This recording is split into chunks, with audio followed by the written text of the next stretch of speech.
The wild boar that killed him in one world became the first meal he fought for in another. Everyone saw Chu Fong as a starving failure, but they had no idea a trained survivor had opened his eyes inside that broken body. Before winter ended, the man his own family abandoned would become the reason an entire village was still alive. Chu Fong woke beneath a leaking roof in a world called the Great Qin Dynasty. No history book from his previous life had ever mentioned such a dynasty. One moment he had been an outdoor survival streamer climbing through the wilderness. The next, a wild boar had knocked him from a mountain and ended that life. Death should have been the end. Instead, Chu Fong opened unfamiliar eyes and inherited another man's memories. Strangely, the dead man whose body he occupied was also called Chu Fong. That coincidence was only the first unsettling thing about his new existence. The original Chu Fong had been a poor villager with a young wife and a 5-year-old daughter. His wife Zhao Shasha had grown painfully thin from months of hunger. Their daughter Miao Miao was even worse. Her arms were tiny, her cheeks hollow, and hunger had become so normal that she barely complained anymore. The original Chu Fong had not died in battle or beneath a bandit's blade. Cold hunger and sickness had quietly taken him inside his own home. His family had watched him weaken and still refused to give him enough food. The reason was brutally simple. His elder brother had produced a son. Chu Fong only had a daughter. To his parents, that made one brother valuable and the other almost disposable. The best grain went to the elder household. The stronger house went to the elder household. Even the family's attention followed the grandson carrying their name. Chu Fong, Zhao Shasha, and Miao Miao received the smallest ruin at the edge of Yulong village. Its walls were split with cracks stuffed carelessly with straw. There were no proper windows. The fence leaned so badly that a determined goat could have pushed through it. In winter, freezing air passed through the room as if the walls did not exist. The family had not eaten for 2 days when the new Chu Fong arrived. Miao Miao's hungry crying cut deeper than any blade he remembered. In his previous life, Chu Fong had been an orphan. He had crossed mountains alone, slept under open skies, and built a career surviving places other people feared.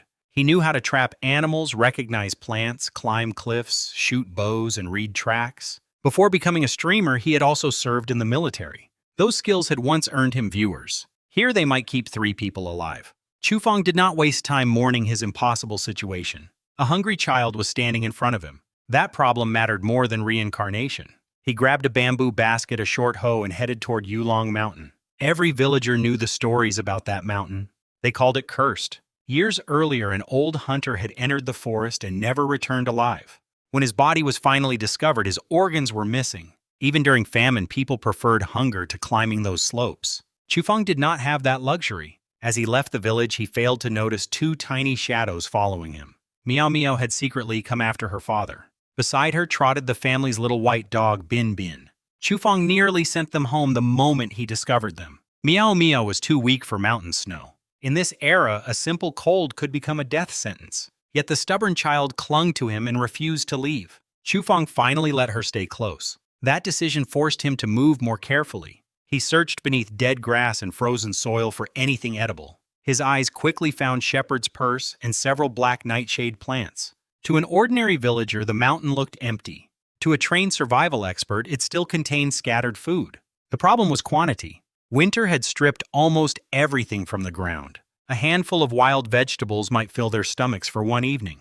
It would never carry a family through the coming months. Miao Miao wrapped both arms around Chu Fong's leg. In a small voice, she told him she wanted meat. Chu Fong promised he would get some for her. The words left his mouth before reality could stop them. Meat had become a luxury in the Great Qin Dynasty. Years of war had driven food prices higher and higher. Refugees already wandered outside nearby towns. Enemy soldiers threatened the border. Grain taxes kept rising while harvests kept shrinking.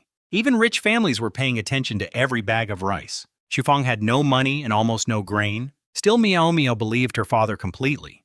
That trust left him with no room to fail. A sharp cry suddenly came from Bin Bin. Miao Miao screamed a heartbeat later. Chu Fong snatched up his hoe and sprinted through the trees. His daughter ran straight into his arms. Beyond her stood a black wild boar. It was smaller than a fully grown adult, but its tusks were still sharp. Its tiny green eyes remained fixed on the humans. Bin Bin's tail was pressed between his legs. The puppy was terrified. Yet he planted himself in front of Miao Miao and kept barking. Chu Fong instantly understood why the starving family had never eaten that dog. Bin Bin was not emergency food. He was family. Chu Fong pushed Meow Meow behind him and tightened his grip on the hoe. His heart began pounding harder than he wanted to admit. A wild boar had killed him in his previous life. Now another one stood in front of him. For one strange moment, it felt as if death had followed him between worlds. Then his training took control. Chu Fong stopped looking at the animal with fear and started studying it. The boar's rear leg was caught inside an old iron trap. Dried blood covered the wound. The animal had clearly been trapped for some time. Every movement caused it pain. Chu Fong searched the surrounding snow for other tracks. Wild boars normally moved in groups. This one was completely alone. Its herd had probably abandoned it. Fear disappeared from Chu Fong's expression. His eyes moved from the boar to Meow Meow's hollow cheeks. Suddenly, he was no longer staring at the creature that once killed him. He was staring at pork. The meat might smell strong. The organs could still be eaten. The fat could be rendered into cooking oil. One spoonful of lard could transform a bowl of wild vegetables. Zhao Shasha and Meow Meow had probably forgotten what meat tasted like. Chu Fong decided the boar was coming home. His weapons were ridiculous. A broken household basket, a hoe, and some rope were hardly hunter's equipment. Fortunately, equipment had never mattered as much as knowledge. Chu Fong tied the rope into a simple lasso. He ordered Meow Meow to hold Bin Bin and hide behind a large tree. If the boar moved toward them, they were to keep the trunk between themselves and the animal. Then Chu Fong began approaching. 15 meters away, the boar stamped nervously. Chu Fong stopped. He waited until its breathing settled. Then he moved again. 10 meters. 9. 8. The boar finally broke under the pressure. It lunged despite the iron tearing at its injured leg. Chu Fong threw the lasso. The rope dropped over the charging animal. He did not foolishly try to overpower it with his own body. Chu Fong sprinted around a tree and wrapped the rope against the trunk. The tree became his anchor. The boar thrashed until snow and dead leaves exploded around it. Chu Fong fought the rope from behind the trunk. His palms burned. Sweat rolled down his forehead despite the freezing air. He kept thinking about Zhao Shasha. He kept seeing Meow Meow asking for meat. He imagined pork and shepherd's purse dumplings. Hunger gave his exhausted body another reserve of strength. At last, Chu Fong secured the rope. The trapped boar glared at him with bloodshot eyes. Its tusks remained dangerous. Chu Fong lifted the battered basket. He had once died because of a creature like this. He refused to run from the same fear twice. Chu Fong charged. The basket slammed over the boar's head. His hoe rose and fell. The animal fought violently, striking him more than once. One bite nearly caught his leg. Chu Fong stayed outside the tusks and kept attacking. Snow began falling around him. Finally, the boar stopped moving. Chu Fong stood over the body, breathing hard while blood darkened the white ground. His bamboo basket was ruined, and his wild vegetables were scattered everywhere. None of that mattered to Meow Meow. The starving little girl jumped through the snow, shouting that they finally had meat. Chu Fong looked at her bright face and realized this kill had changed more than one meal. For the first time since entering the Great Qin dynasty, he had found a weapon against starvation. The smell of blood made staying on the mountain dangerous. Wolves, leopards, or bears could appear if Chu Fong wasted time. He tied the boar with a rope and began dragging it downhill. Meow Meow grabbed the rope with both tiny hands and insisted on helping.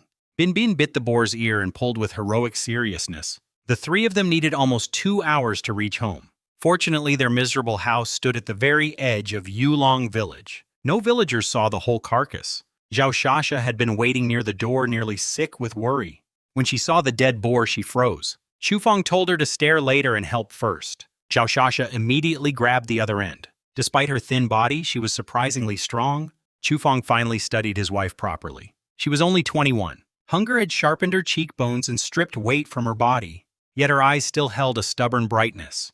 Chu Fong silently promised that she would not stay this thin forever. They waited for darkness before butchering the boar. Iron tools were tightly controlled because the dynasty was constantly at war. The village chief managed most blades in Yulong village. Chu Fong borrowed a cleaver by claiming he needed to chop wood. That night, he and Zhao Shasha separated every useful part of the animal. Hooves, legs, skin, head organs, and bones were carefully arranged. The belly fat was especially precious. They rendered every piece into lard. The family suddenly possessed more cooking oil than Zhao Shasha had seen in years. Meow Meow watched the meat with such intensity that Chu Fong feared she might bite it raw. He quickly sliced tender pork and fried it with the wild vegetables. The smell filled their broken home. Another treasure lay beside the butchered animal. The old iron trap had come down from the mountain with them. It was rusty, but iron remained valuable. Chu Fong immediately imagined arrowheads, tools, and stronger hunting equipment. Before those plans could grow, voices appeared outside. His elder brother Chu Long had smelled the cooking meat. Their mother Wei came with him. The inherited memories inside Chu Fong immediately warned him. These people had taken his grain before. They had ignored his sickness. They had watched Meow Meow starve. Now the smell of pork had brought them running. Chu Fong glanced at the cleaver. In a famine, one rumor about a whole pig could become deadly. Zhao Shasha quietly placed a hand on his shoulder. That small touch pulled his anger back under control. Chu Fong opened the door. Chu Long was already sniffing the air like a hungry dog. Wei immediately demanded half the meat. She claimed Chu Long's wife had recently produced a son and needed food to make milk. Chu Fong laughed coldly. He asked about his own family's grain. Chu Fong had farmland. He had worked those fields. After taxes, his share should have been enough for 3 people. Instead, Wei had given his household food meant for barely 1 person. Everything else went to Chu Long. Wei did not even look ashamed. She insisted the grandson deserved more because he would continue the family line. Chu Fong pointed toward Meow Meow. The child was so thin that her clothes hung loosely from her body. Zhao Shasha looked like a walking skeleton. Their house was the worst in the village. Yet Wei still wanted their meat. Chu Fong's anger sharpened when he remembered another inherited memory. Once the original Chu Fong had left Meow Meow with her grandmother, Wei had fed bread to Chu Long's child. She gave Meow Meow water. Chu Fong could tolerate suffering himself. He could not accept anyone treating his daughter that way. Wei dismissed Meow Meow as a useless girl. In her eyes, a daughter would marry away and leave the Chu family. A grandson carried the name. That was all she cared about. She ordered Chu Fong to surrender the meat and help plant winter wheat for Chu Long the following day. Chu Fong became completely silent. He finally understood there was no argument that could reach this woman. Wei stepped toward the house to take the pork herself. The cleaver slammed into the frozen ground directly before her feet. Her face turned white. Chu Long screamed that his younger brother had gone mad. Before he could attract the village, Wei slapped him. Even Chu Fong was briefly surprised. Then Wei hissed that shouting would tell everyone about the meat. Her real thoughts became obvious. She already considered Chu Fong's kill her property. Wei changed tactics and spoke about responsibility to family. Chu Fong asked where that responsibility had been while his wife and daughter starved. Wei repeated that everything was for the Chu family. Then she told Zhao Shasha to produce a son if she wanted more food. The coldness in Chu Fong's eyes deepened. Chu Long suddenly noticed the iron trap and the pig's foot near it. Greed replaced fear on his face. Chu Fong claimed the trap had only caught that single leg. The rest, he said, had already been eaten. Chu Long clearly did not believe him. He tried to push into the house. Chu Fong raised the cleaver. Bin Bin bared his tiny teeth beside his master. Chu Long immediately stopped. This was not the meek brother he remembered bullying. Chu Fong offered a trade. Chu Long could receive the pig's foot in exchange for his cotton jacket. The elder brother nearly screamed. Cotton was a luxury in that freezing region. Wei surprised him by pulling off the jacket herself. Pig's foot soup might help her favored daughter-in-law produce milk. She threw the coat to Chu Fong. He tossed the pig's foot to Chu Long. The exchange ended their visit. After they disappeared, Zhao Shasha looked anxiously at her husband. Defying one's parents was considered a serious offense against morality. Chu Fong understood her fear. He also knew he would make the same choice again. The original owner of this body had endured years of bullying. The new Chu Fong would not. What belonged to his wife and daughter would be protected. Zhao Shasha cleaned the cotton jacket. Then she began hanging pork above the chimney to smoke it. Without salt, preserved meat would not taste wonderful. Yet Zhao Shasha was thinking months ahead. That practical instinct impressed Chu Fong. His eyes traveled across the broken house. Cracks filled the walls. The fence was almost useless. There was nowhere secure to store meat or wood. Fixing everything would require labor and resources. Before any of that, they needed a steady source of food. Chu Fong realized hunting could become his path forward. His old survival skills were an advantage no ordinary villager possessed. Meat could feed his family. Extra kills could be traded for grain. Pelts could become money. As long as the war did not reach Yulong village, survival might be possible. The next morning, heavy snow buried the village. Chu Fong first returned the borrowed cleaver to village chief Du Dahai. Chu Long had already arrived before him. The elder brother had spent the morning spreading his version of events. According to Chu Long, his younger brother had found meat and suddenly become arrogant. Wang Wei, a village troublemaker, loudly promised to beat Chu Fong and force him to kneel. Then Chu Fong entered carrying the blood-stained cleaver. His face was colder than the winter wind. The room immediately fell silent. Wang Wei forgot every threat he had made. Du Dahai studied Chu Fong's eyes. Years earlier, bandits had raided Yulong village. The chief had seen that same calm violence in their faces. Chu Fong returned this cleaver and left without arguing. Only after he disappeared did the brave voices return. Chulong threatened to cut off his brother's grain completely. Chufang was already climbing Yulong Mountain. The cotton jacket protected him from the worst cold. He carried his hoe and the old iron trap. During the night he had studied the trap's construction. Deer tendon powered its spring. The material was nearly worn out. Perhaps the trap had only 2 uses left. Still, the tendon gave Chufang an idea. With suitable wood he could create a bow. Fresh tracks appeared in the snow. 2-part hoofprints indicated deer or similar mountain animals. Chufang followed carefully. He also searched for wild vegetables along the way. The deeper mountain remained dangerous. Fresh snow concealed holes, cliffs, and unstable ground. One broken leg could mean freezing to death before anyone found him. Half an hour later, Chufang sensed something behind him. Someone was following. He climbed a massive pine tree and waited on a low branch. Soon a man hurried beneath him. Chufang dropped from the tree. His hoe stopped a finger's width from the stranger's neck. The terrified man was Du Dahai. The village chief claimed he had only wanted to hunt together. Chufang did not immediately believe him. Then Du Dahai opened his bag. He produced an axe. Commoners were forbidden from owning such weapons. Discovery could bring punishment upon an entire household. Du Dahai offered the axe to Chufang. Then he revealed an old bow without a string. By showing those weapons, the chief placed his life in Chufang's hands. That was enough proof of sincerity. Du Dahai admitted his real reason. He had seen Chufang return with meat. Like everyone else, the chief was hungry. Suddenly, animals thundered between the trees below them. Chufang and Du Dahai climbed higher. A herd of rock sheep rushed across the snowy mountain.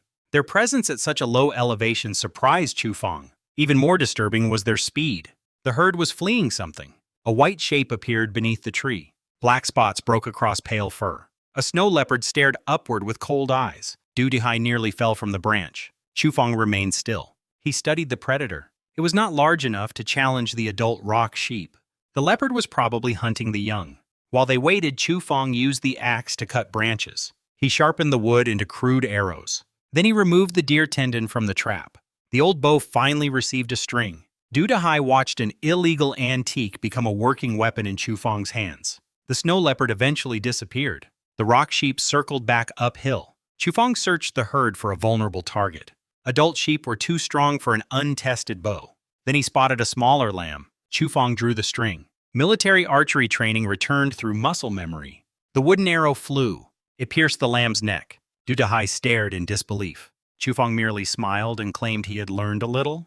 Together they carried the animal downhill. On the journey, Du Dahai revealed the truth behind Yulong Mountain's curse. The enemy nation of Da lay beyond the range. Spies used mountain paths. Fugitives and dangerous native groups hid in the forests. Wild animals were only part of the threat. The old hunter whose organs had disappeared was probably murdered by humans. Du Dahai had used the curse story to keep villagers away. Chufang listened carefully. The mountain was not supernatural. In many ways that made it more dangerous. Back home, Du Dahai explained why he had risked the mountain. His son Du Chong had been dangerously sick. The town doctor said the weak young man needed meat. Du Dahai feared watching his child die from the same sickness that killed the original Chufang. Chufang gave him the lamb's brain, organs, and front hooves. The chief accepted the gift with genuine gratitude. Zhao Shasha prepared rich lamb soup that evening. Chufang hid the bow and axe beneath the bed. Meat was one thing. Forbidden weapons could destroy the whole household. Chulong arrived while Chufang chopped firewood. He carried a large, rough flour bun like a royal treasure. With childish delight, Chulong explained that Wei had taken Chufang's next grain share. She had traded part of it for flour and salt. Then she made 2 buns for her favorite son. Chulong bit into one and asked if his brother wanted a taste. Chufang barely reacted. The dark bread looked rough enough to scratch a person's throat. Miao Miao was less polite. She declared that Chulong's bun smelled worse than Bin Bin. Her father brought home meat, so she did not need his stupid bread. Chufang burst out laughing. Chulong insulted the little girl's attitude. Chufang reached for the cleaver. The criticism ended immediately. Then Zhao Shasha carried 3 bowls from the kitchen. Thick white lamb broth filled each one. Pieces of meat and organs floated beneath chopped green onions. Chulong's mouth slowly opened. He tried to mock the meal for lacking bread. At that moment, Du Dahai appeared. The village chief carried 2 pounds of the finest flour available in Yulong village. He announced that Chufang had done him a huge favor. Chulong could not understand why anyone respected his supposedly useless brother. Du Dahai looked at him and laughed. He did not bother explaining. Zhao Shasha filled a bowl of lamb soup for the chief. Du Dahai initially tried to refuse. Hunger defeated politeness. He sat beside Chu Fong and ate. Chulong remained outside holding his half-eaten rough bun. Envy twisted his face. He finally ran away, threatening to report the meat to Wei. Du Dahai had already reached an important conclusion. Chu Fong was more than one successful hunter. He could become an asset to the entire village. Yulong village was slowly starving. Grain taxes rose while harvests fell. A man capable of bringing meat from the mountain created another path to survival. Chu Fong also understood that hiding forever was impossible. More kills would eventually attract attention. Instead of isolating himself, he decided to build goodwill. His house needed repairs. He asked Du Dahai to gather villagers willing to work for meat. The response was immediate. Men practically rushed to Chu Fong's yard. Even Wang Wei appeared. Yesterday he had threatened to beat Chu Fong. Today hunger made him an enthusiastic laborer. Chu Fong displayed only part of his stored meat. 20 pounds was enough to motivate everyone. The rest remained hidden. In a famine, showing too much wealth could turn a household into a target. Men packed mud into the foundation. Others repaired walls and strengthened the fence. Trees were cut for a proper woodshed. Women helped Zhao Shasha cook. Some families brought wild vegetables for the communal pot. The fine flour became flatbread so more people could eat. 4 hours of village labor accomplished what Chu Fong alone might have needed months to finish. His house finally had solid walls. The fence stood straight. A woodshed protected fuel and meat. Wang Wei worked harder than anyone. By then, embarrassment had replaced his hostility. Chulong had described a selfish, arrogant younger brother. The villagers saw a man risking his life on a feared mountain and sharing meat with anyone who worked. Just before lunch, Wei arrived. Her eyes locked onto the meat. Rage immediately overtook her. She demanded to know why Chu Fong fed outsiders before his own family. According to Wei, everything owned by a Chu belonged to the Chu family. Chu Fong answered without emotion. The meat was his. He would decide who ate it. Du Dahai stepped between them. The chief asked why Wei acted as though the Chu household were some grand noble clan. They were poor villagers like everyone else. His words opened the floodgates. The villagers began speaking. Wang Wei delivered the cruelest truth. Supporting an elderly mother was considered a duty. Supporting a healthy adult brother who hid behind his mother was not. Chulong stared at his former friend. Wang Wei rolled up his sleeves. Chulong immediately hid behind Wei. Laughter spread through the yard. One brother entered a deadly mountain to feed his wife and daughter. The other still acted like a child demanding his mother's bowl. Chu Fong no longer needed to defend himself. The village had seen enough. Lunch was served. Hot meat soup and pieces of flatbread passed from hand to hand. Some villagers ate slowly with tears in their eyes. Others swallowed their bread in several desperate bites. A few quietly saved half their food for relatives at home. Years of hunger showed in every reaction. Miao Miao happily dropped a bone. Bin Bin seized it and strutted toward his bed like a victorious general. Wei and Chulong stood nearby. Their stomachs growled loudly enough for others to hear. Chulong finally begged his mother for meat soup. Wei snapped. She tried to take bowls from the villagers. Starving workers did not surrender food easily. They only restrained themselves because she was Chu Fong's mother. Chu Fong gave her one choice: work and eat, 'cause trouble and leave. Wei screamed that a son could not speak to his mother that way. Chu Fong finally released years of anger inherited with this body. Wei had taken his grain. She had let Miao Miao starve. She had placed his family inside a freezing ruin. She allowed Chulong to steal and threaten whenever he pleased. Chu Fong asked what kind of mother behaved like that. Then he offered to cut ties completely. Wei could have his farmland. In exchange, she would never enter his home and demand anything again. Wei became silent. Before Chu Fong started hunting, she might have accepted immediately. Now she had seen meat hanging in his yard. She had heard Du Dahai praise him. Suddenly her unwanted son had value. Chulong begged her not to sever the relationship. Chu Fong repeated his final offer. Work or leave. Chulong surrendered. He performed a little labor and received half a bowl of soup with half a piece of bread. He ate happily and even asked to be called the next time work was available. Wei refused and left hungry. By evening, Chu Fong's home was warmer than it had ever been. Miao Miao rolled across the heated bed laughing. Zhao Shasha hugged her husband. For the first time, freezing wind no longer poured through the walls. Du Dahai had also revealed something strange about the Chu family. Decades earlier, they had arrived with servants and considerable wealth. The family might once have possessed noble status. That history explained Wei's constant sense of superiority. It did not change present reality. They were starving in the same poor village as everyone else. Du Dahai warned Chu Fong about a greater threat. Grain collectors were arriving more frequently. Taxes once collected yearly had become monthly. A household with meat but no tax grain could attract dangerous questions. Chu Fong needed to trade before the next collection. That evening, warmth finally settled over the small family. Zhao Shasha blushed beneath Chu Fong's teasing. Miao Miao fell asleep nearby. Then something scratched against the fence. Chu Fong opened the new window slightly. Snow reflected enough moonlight to reveal a pale shape. The snow leopard stood inside his yard. It had followed the smell of blood and smoked pork down the mountain.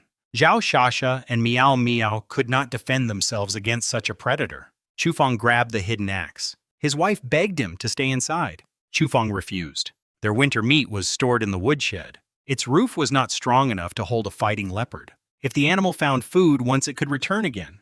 Chu Fong opened the door with a roar. He swung the axe and made himself appear as dangerous as possible. The startled leopard jumped onto the woodshed roof. Hunger kept it from leaving. Chu Fong went to the stove. He returned with burning coals and a torch fueled by pig fat. Fire changed the animal's expression immediately. Panic entered its eyes. The snow leopard cleared the fence and fled toward Yulong Mountain. Zhao Shasha rushed into Chu Fong's arms. He comforted her, but his thoughts remained grim. Heavy snow was driving mountain animals into human settlements. A starving predator in the yard was not an isolated problem. Chu Fong reset the old iron trap on the woodshed roof. Lamb meat became bait. Rope snares surrounded it. If the leopard returned, Chu Fong intended to keep its valuable pelt. Before dawn, Du Dehai shouted from outside. Government grain collectors had arrived. The previous collection had happened only half a month earlier. Chu Fong immediately understood the war was worsening.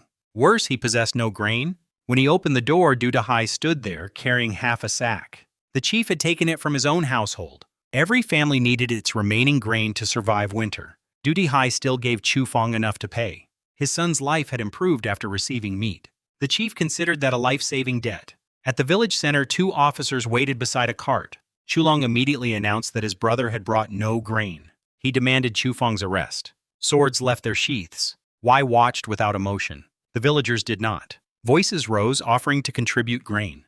Every household Chu Fong had fed now stood between him and jail. Wei shouted that this was family business. She offered to pay Chu Fong's tax on one condition. Chu Fong, Zhao Shasha, and Miao Miao had to return to the main household. Chu Fong saw the trap immediately. Wei did not miss her son. She wanted his future hunting kills. Chu Fong refused. Chu Long gleefully urged the officers to take him. Chu Fong calmly asked why tax collection had arrived early. The officers revealed the new schedule. Grain would now be collected every 2 weeks. Panic swept through Yulong village. No winter crops had matured. Families were already hungry. Their grain could never survive such demands. The officers silenced the crowd with drawn swords. Du Dehai stepped forward and paid for both his household and Chu Fong's. Chu Long accused the chief of using stolen grain. Du Dehai's expression darkened. Chu Long quickly silenced himself. Then the chief issued a village warning. Anyone who reported their own neighbors to government officers again would be expelled. Exile during wartime was almost a death sentence. Wei and Chu Long retreated. The rest of the villagers remained in despair. Wang Wei finally suggested hunting with Chu Fong. Hunger had made the feared mountain look less terrifying. Du Dehai resisted at first. The villagers kept pressing. Eventually, the chief established 3 rules. Everyone would obey Chu Fong. Nobody would wander alone. Every kill would be shared so the whole group benefited. More than 20 villagers climbed Yulong Mountain. Almost every family secretly possessed a forbidden weapon. Axes, sickles, and even an old sword appeared beneath winter clothing. Chu Fong realized Yulong village carried more history than it admitted. Du Dehai forced everyone to swear silence. Chu Fong and the chief led the formation. Their target was the herd of rock sheep. At the rear, Wang Wei and Sun Qian talked loudly. They mocked the mountain's danger. A wild rabbit appeared 15 meters away. Greed immediately overpowered discipline. Wang Wei and Sun Qian secretly left the group. They hoped to catch the rabbit without sharing. Du Chong warned them. They ignored him. 3 exhausting hours later, the villagers began complaining. Du Dehai reminded them how far Chu Fong had walked alone. He told them about the snow leopard and the lamb. Only then did the villagers understand that Chu Fong's meat was not simple luck. Du Chong suddenly rushed forward in panic. Wang Wei and Sun Qian had been missing for more than half an hour. Du Dehai struck his son in anger. Chu Fong stopped the chief. Blame would not recover 2 lost men. He refused to divide the entire group into search parties. Losing 2 reckless villagers was already bad. Splitting up could lose 20 more. Chu Fong ordered Du Chong to lead everyone home before darkness. Only Du Dehai remained. Together they followed deep footprints into the snow. Wind grew stronger. Fresh snow slowly erased the trail. Then Chu Fong found large feline paw prints beside the human tracks. The snow leopard had passed nearby. He gave the search another half hour. At a ridge, Chu Fong climbed a tall pine. He searched the white landscape for one color, red. Blood appeared southeast of their position. The trail moved deeper into the mountain. Wang Wei and Sun Qian had been injured while fleeing away from home. Du Dehai wanted to continue. Chu Fong remembered Wang Wei repairing his house harder than anyone. The man was loud and foolish. He was not evil. Sun Qian was the same. Chu Fong decided to take one last look. A snow leopard growled somewhere ahead. Blood marked the snow. Finally, they found the missing men. Wang Wei and Sun Qian sat back to back. Rope bound them together. Wang Wei's lower body was covered in blood. Sun Qian's face and arm were cut. Those wounds did not come from claws. Chu Fong stopped Du Dehai from rushing forward. The snow leopard suddenly fled. 3 armored men emerged from the trees. Curved swords hung in their hands. Du Dehai immediately flattened himself against the snow. The men were soldiers from Da. Their language was foreign. Their laughter required no translation. Wang Wei and Sun Qian were entertainment to them. Du Dehai wanted to report the discovery to authorities. Chu Fong understood the logic. He also knew the prisoners would be dead before help arrived. In his previous life, Chu Fong had not merely filmed survival videos. He had served in special forces. Combat archery, trap making, and killing techniques were part of his training. 3 ancient soldiers were dangerous. They were not invincible. Chu Fong estimated an 80% chance of success. He gave Du Dehai a simple plan. The chief would expose himself and run. 2 enemy soldiers chased the fleeing target. One remained with his prisoners. Chu Fong fired a wooden arrow into the guard's shoulder. The crude projectile lacked killing power. It created exactly the opening he needed. Chu Fong charged with the axe. The Da soldier swung a heavy sword. Chu Fong sidestepped. His body moved with old military instincts. The axe buried itself in the enemy. The soldier fell before he understood how a thin villager had killed him. Chu Fong ordered the prisoners to lower their heads. Then he climbed a tree. The 2 chasing soldiers returned. One entered his range. Chu Fong aimed for the throat. The arrow struck. The wounded soldier collapsed into the snow, clutching his neck. Chu Fong cut Wang Wei and Sun Qian free. Sun Qian received a captured sword. Du Dehai appeared behind the final enemy. The last Da soldier found himself surrounded. Chu Fong could not allow him to escape and bring reinforcements. Before they attacked, the soldier threw away his weapon. He dropped to his knees. The enemy surrendered completely. While Chu Fong dealt with soldiers, disaster reached Yulong village. Du Chong had led the hunting group safely home. Government officers were waiting with torches. County Vice Magistrate Liao Xiang had arrived personally. Chu Long stood beside him. The official needed young men for the front. Wartime losses were consuming soldiers. Anyone accused of breaking the law could be drafted as punishment. Chu Long had handed Liao Xiang the perfect excuse. Yulong Mountain was officially forbidden. The hunters could be accused of contacting Da. Women and children begged the official not to take their men. Without young workers, entire households would starve. Liao Xiang cared more about quotas and promotion. Chu Long even revealed that Chu Fong and 3 others remained on the mountain. Officers began dragging villagers away. Then Chu Fong's voice crossed the darkness. He announced that nobody had gone up the mountain to contact Da. They had gone to catch the spies. Liao Xiang turned toward the sound. Lying to a government official could mean execution. Then Chu Fong entered the torchlight. Du Dehai walked beside him. Sun Qian followed. Wang Wei was carried on Chu Fong's back. A bound Da soldier stumbled behind them on a rope. In Chu Fong's other hand hung 2 severed heads. The military cap still covered them. He threw the heads onto the ground before Liao Xiang. The entire village stopped breathing. Chu Fong pointed at the evidence. These were the supposed traitors accused of helping Da. Their results lay in blood at the official's feet. The prisoner began shouting in his foreign language. Nobody could fake that proof. Liao Xiang's attitude changed instantly. A messenger was sent to the county magistrate. Villagers stared at Chu Fong with admiration and fear. Wei and Chu Long could not speak. The government brought everyone to town. Instead of prison, the villagers received a place to rest. The following morning, Chu Fong received an official appointment. He became the mountain patrol guard of Yulong Mountain. The position carried little salary. 2 privileges changed his life. Chu Fong could legally hunt. His household no longer owed grain tax. Villagers celebrated without jealousy. They had seen the enemy heads. They understood what his reward had cost. Back in Yulong village, Wei attempted to welcome her successful son home. She promised his proper grain share. She claimed he could return without working. Chu Fong asked whether the Chu household was truly a place worth returning to. Then he walked away. Du Dehai dealt with Chu Long and Wei under village law. Chu Long had reported his own neighbors and nearly sent them to the front. The verdict was permanent exile. Wei left with her favored son. Chu Fong felt almost nothing. They had tried to destroy every person who helped him.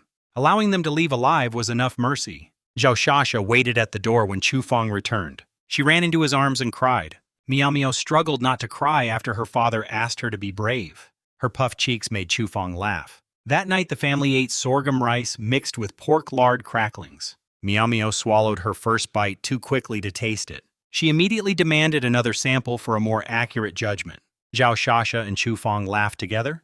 For a few precious hours life felt peaceful. Then the trap on the woodshed roof snapped. Chu Fong ran outside with his axe. The trap was empty. The bait had vanished. Leopard paw prints crossed the roof. The clever predator had stolen the meat without being caught. Chu Fong could only call the animal lucky. Before dawn, he prepared for market. Pork, lamb, and 2 hides created a heavy load. At Sholing Town, the wartime market was surprisingly active. Restaurants and merchants continued doing business while villages starved. The owner of Spring Wind Restaurant immediately purchased Chu Fong's meat. His name was Luan Liang. Military supply demands had emptied ordinary slaughterhouses. Restaurants desperately needed private sellers. Chu Fong earned hundreds of copper coins. Luan Liang also offered a special contract.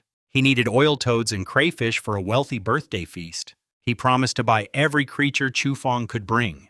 10 toads or 10,000 made no difference. Chu Fong recognized an opportunity. Unfortunately, his new money vanished quickly. Fine grain was extremely expensive. Chu Fong also bought makeup for Zhao Shasha.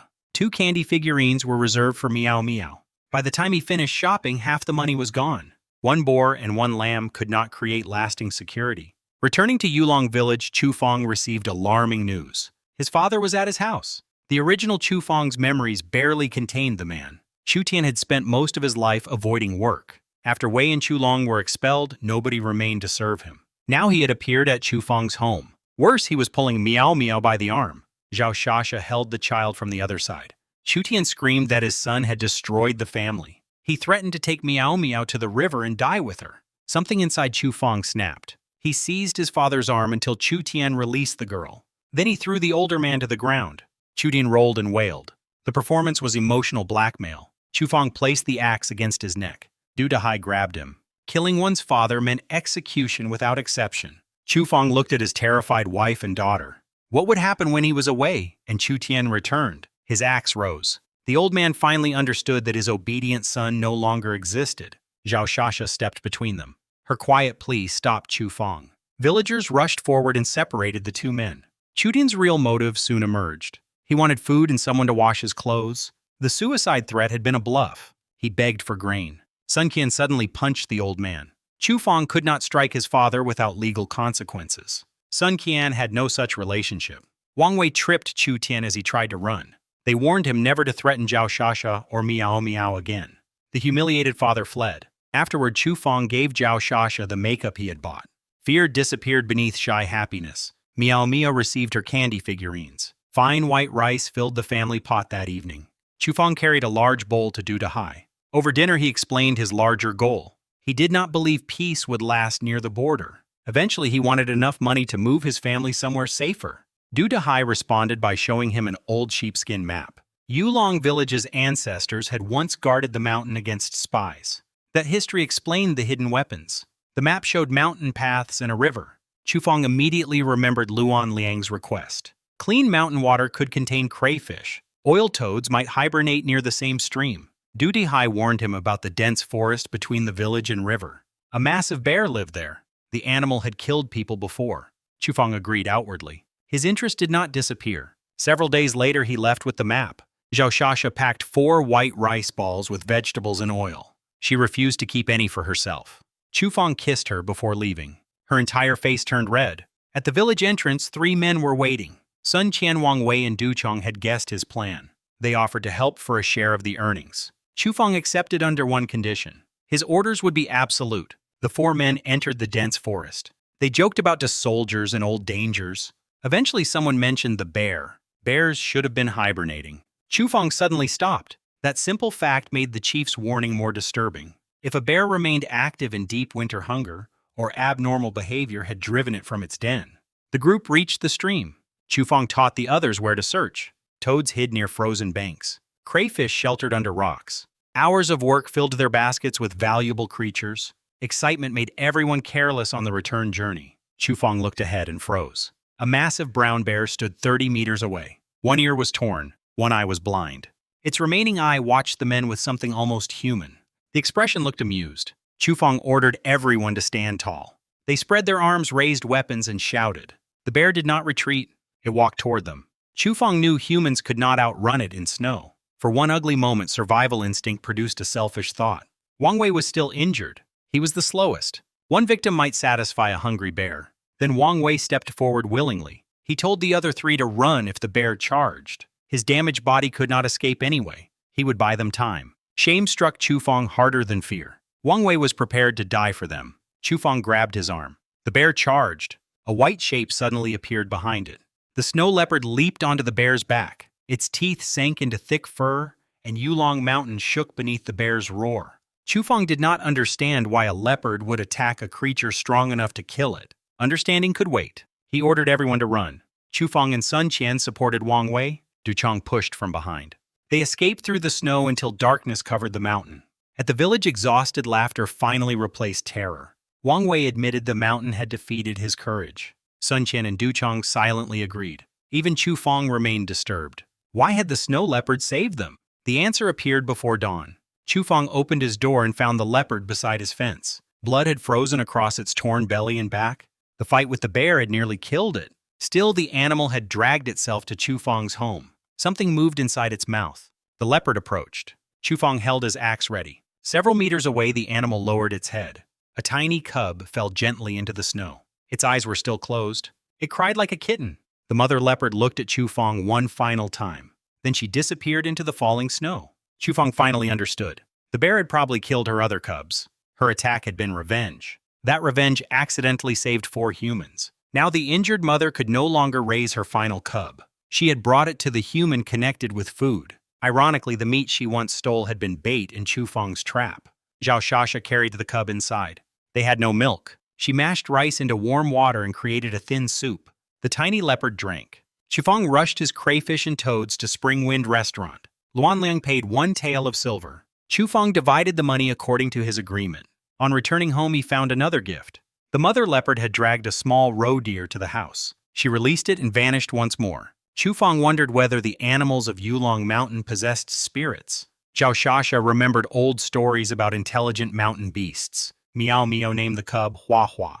Since Chu Fong was among the first creatures Hua Hua clearly saw, the cub followed him constantly. Bin Bin objected loudly at first. Hua Hua ignored him and slept after drinking rice soup. As mountain patrol guard Chu Fong butchered the deer openly. Du Dahai came with another village request. Grain collections every 2 weeks were destroying households. The villagers wanted to buy Chu Fong's extra meat below town prices. Chu Fong immediately saw the advantage. Carrying meat to town consumed half a day. Selling locally saved time and strength. Villagers could resell the meat for small profits. Those coins could purchase grain for taxes. Chu Fong earned money. His neighbors survived. Most importantly, gratitude made Zhao Shasha and Miao Miao safer. The arrangement spread quickly. Families traded copper or rough rice for meat. Some purchased only 1 pound. Every transaction mattered. For the first time, Yulong Village developed a small defense against the famine. News eventually reached Shili Village, Zhao Shasha's birthplace. Her grandmother Wang Shufan had ignored her for 6 years. Zhao Shasha had been married away for 2 bags of rough rice. Her mother died giving birth. Relatives called the girl cursed. Now rumors claimed her husband had become successful. Suddenly, the forgotten granddaughter became useful. Zhao Shasha's father and grandmother arrived demanding 100 pounds of grain. They grabbed Zhao Shasha at the village entrance. Villagers tried to protect her. Sun Qian and Du Chong appeared with sticks. Wang Shufan dropped to the ground and began wailing. Emotional blackmail turned the dispute into family business. Zhao Shasha started crying. Then Chu Fong arrived carrying his axe. He kicked his father-in-law in the face. 2 teeth flew. Blood poured from the man's nose. Wang Shufan screamed about shame. Chu Fong asked whether shame could feed his family. They had beaten Zhao Shasha. They had sold her at 16. They had abandoned her for 6 years. Now they wanted 100 pounds of grain. Chu Fong raised his axe and threatened to erase the debt permanently. He had learned that reason rarely worked against shameless bullies. Fear worked much faster. Zhao Shasha softly called to her husband. Chu Fong stopped. Killing her father in front of her would create a wound between them that no apology could heal. The relatives prepared to leave. Sun Qian warned them against spreading lies. Two people could disappear on Yulong Mountain without anyone asking questions. Then Vice Magistrate Liao Xiang unexpectedly arrived. Zhao Shasha's father threw himself at the official's feet. He demanded Chu Feng's arrest. Liao Xiang recognized the patrol guard. He calmly explained that formal complaints required the plaintiff to receive 30 preliminary strikes. The injured man immediately withdrew his accusation. Liao Xiang then warned the outsiders to leave. People died on snowy roads all the time. The threat was clear. Zhao Shasha's relatives fled. Liao Xiang had not come for the family dispute. A wealthy young woman named Tian Xin had been kidnapped. The kidnappers entered Yulong Mountain. Government officers did not know the terrain. Chu Feng did. He was ordered to scout ahead with Tian Yang, the missing woman's elder brother. Tian Yang was proud-armed and immediately suspicious of Chu Feng's bow. Chu Feng told him to report the illegal weapon and find another guide. The officer became silent. Zhao Shasha packed food. The two men entered the mountain. Chu Feng learned that Tian Xin had been missing for 2 days. Hunger was not yet the greatest danger. The freezing nights could kill her first. Tian Yang wondered how a village patrol guard knew so much. His suspicion increased when Chu Feng revealed the old mountain map. The kidnappers had entered through the stream near the bear's forest. Tian Yang refused to turn back. They crossed the dense woods. Chu Feng stopped near bright blood on the snow. Tian Yang dismissed the frozen stain as impossible to date. Chu Feng studied spray distance tracks and snowfall. The blood was less than half an hour old. Several people had fought there. Someone suffered a major wound. The survivors moved north. Tian Yang's arrogance began turning into genuine suspicion. Chu Feng claimed mountain experience explained his tracking. Together they climbed toward the second peak. A rocky plateau opened beyond the ridge. More than a dozen bandits occupied it.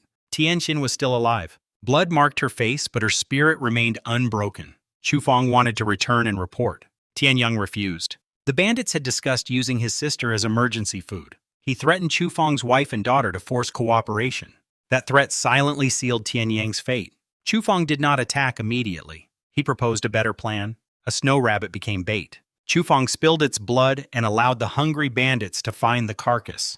They roasted it over a fire. Cooked meat carried through the freezing air. Wolves began howling. Green eyes multiplied around the plateau. The pack attacked with discipline the bandits did not possess. Men screamed as wolves flanked them through the snow. Then a crude fire lance exploded in the bandit leader's hands. Gunpowder smoke changed everything Chu Feng understood about this world's technology. The one-eyed bear arrived and turned the plateau into slaughter. Tian Yang lost an arm and Chu Feng killed him after remembering the threat against his family. He hid the captured fire lance, survived the investigation, protected his secret, and returned to the people who trusted him. When Tawan village later came for revenge, every man in Yulong village stood beside the hunter who had kept their children fed. Even as another wounded boy collapsed, and the village doctor doubted him, Chu Feng refused to watch helplessly while someone died.